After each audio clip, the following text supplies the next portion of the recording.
Hello, dear students. Welcome to my channels, Power Maths classes. Today we study now chapters 8 में बेटा topic unitary method. बेटा आज की जो क्लास है वो काफ़ी इंटरेस्टेड होने वाली है, जिसमें आज हम यूनिटरी मेथड के बारे में सीखेंगे कि उसको इंट्रोड्यूस करेंगे कि सबसे पहले यूनिटरी मेथड होता क्या है, वो कितने टाइप्स का होता है और किस टाइप से हमसे यूनिटरी मेथड से रिलेटेड क्वेश्चन पूछे जाते हैं।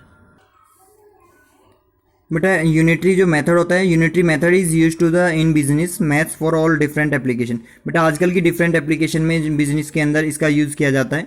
यूनिटरी मेथड एक सिंपल मेथड है वैसे तो, लेकिन ज़्यादातर हम इसकी वैल्यू जो होती है find the value of unit find out करने के लिए अलग अलग टाइप से इसे करते हैं। इसके बेटा टू टाइप्स होते हैं, टू टाइप्स ऑफ वेरिएशन होते हैं। एक होता है बेटा डायरेक्ट वेरिएशन जिसको हम बोलते हैं डायरेक्ट प्रोपोर्शनल, और एक होता है दूसरा बेटा इन्वर्स वेरिएशंस जिसे हम इन्वर्स प्रोपोर्शनल कहते हैं। अब ये सबसे पहले हमें जानेंगे कि डायरेक्ट वेरिएशंस क्या होता है। बेटा सबसे पहले डायरेक्ट वेरिएशंस के अंदर हम if the two quantities are related to in such of a way, एक वे में लेते हैं that is the increase of one quantity the resultant the other then quantity और आर इंक्रीज। यदि क्वांटिटी के साथ बेटा दूसरी क्वांटिटी भी इंक्रीज हो रही है, जैसे कि फॉर एग्जांपल जैसे हमें मोर आर्टिकल्स हैं और उसकी जो मनी है मोर ही मनी आ रही है, और लेस आर्टिकल है तो लेस मनी हो रही है। दैट इज आप देख रहे हैं कि जैसे आर्टिकल ज़्यादा चाहिए तो ज़्यादा मनी पे करनी पड़ेगी, लेस आर्टिकल चाहिए कम से कम आर्टिकल चाहिए तो कम से कम मनी आपको पे करनी पड़ेगी। जब एक सेम डायरेक्शन में कोई क्वांटिटी इंक्रीज या डिक्रीज होती है तो इस कंडीशन में हमारा डायरेक्ट वेरिएशन होता है। जैसे कि हम और फॉर एग्जाम्पल ले सकते हैं, जैसे कि मोर मैन एट वर्क तो more work done, less man at work तो less work done. Next other example जैसे मोर ओवर्स तो more work will be done, less over तो less work will be done. तो that is for example is same direction, so that is the direct variation. For example जैसे कि हम maths के related एक question लेके करते हैं, जैसे अमिता जो है एक बच्ची है वो परचेज करती है 15 गार्लैंड्स ऑफ 315 के, पूछा है कि बताइए 25 कितने के होंगे। तो आफ्टर ऑल जब आपको 15 का दिया है, पहले आप इसके लिए 1 की वैल्यू फाइंड आउट कर लेते हैं। बेटा 1 की वैल्यू फाइंड आउट करेंगे तो 315 को 15 से डिवाइडेड कर दीजिए तो कितना आ गया 21, और आपको 25 की निकालनी है तो टोटल 25 की कॉस्ट कितनी आ जाएगी, इनटू मल्टीप्लाई कर दीजिए। क्योंकि बेटा कभी भी यूनिटरी मेथड में जब भी वैल्यू होती है पहले 1 की निकाल लेते हैं, उससे मोर देन की यदि पूछा जाता है तो इनटू मल्टीप्लाई कर देते हैं। तो ये था आपका डायरेक्ट वेरिएशन।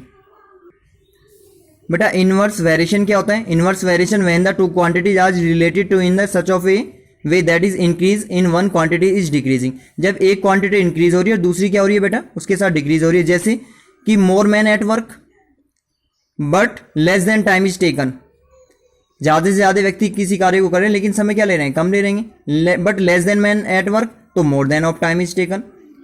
तो इस एग्जांपल में क्या शो हो रहा है बेटा कि जैसे जैसे टाइमिंग एक क्वांटिटी इंक्रीज हो रही है तो दूसरी क्या हो रही है डिक्रीज हो रही है। जब एक दूसरे के जस्ट अपोजिट डायरेक्शन में कोई वर्क होता है तो वो क्या होता है बेटा इनवर्स प्रोपोर्शनल होता है। जैसे कि मोर स्पीड तो less then taken of to cover of distance, and less speed more then time taken to cover the distance.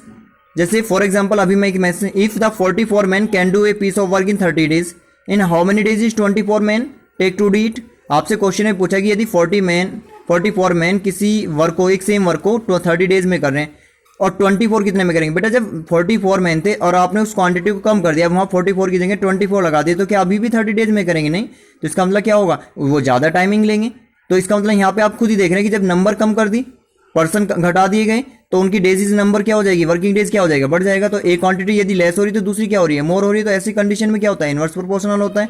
तो ऐसे फाइंड आउट करने के लिए फिर से वही, जब 40 मैन इतने को कर रहे हैं तो 1 कितने को करेगा, इनटू मल्टीप्लिकेशन करेंगे और अपॉन में उससे डिवाइडेड कर देंगे। तो ऐसी कंडीशन में क्या होता है कि जब दो क्वांटिटीज होती हैं तो उसमें x इंटू वाई करते हैं, इक्वल टू कोस्टेंट के बराबर होता है। x into Y is equal to क्या होता है, कोस्टेंट। ये कब होता है, जब वो एक दूसरे के क्वांटिटी इनवर्स प्रोपोर्शनल होते हैं। और यदि डायरेक्ट प्रोपोर्शनल होती है तब क्या होता है, x upon Y is equal to constant. यदि डायरेक्ट प्रोपोर्शनल है तो x upon Y is equal to constant, दोनों क्वांटिटीज का रेशो बराबर एक कोस्टेंट के बराबर ले लेते हैं। और यदि आपका इनवर्स प्रोपोर्शनल होता है तो क्या करते हैं बेटा, x इंटू वाई की वैल्यू को कोस्टेंट के बराबर लेके चलते हैं।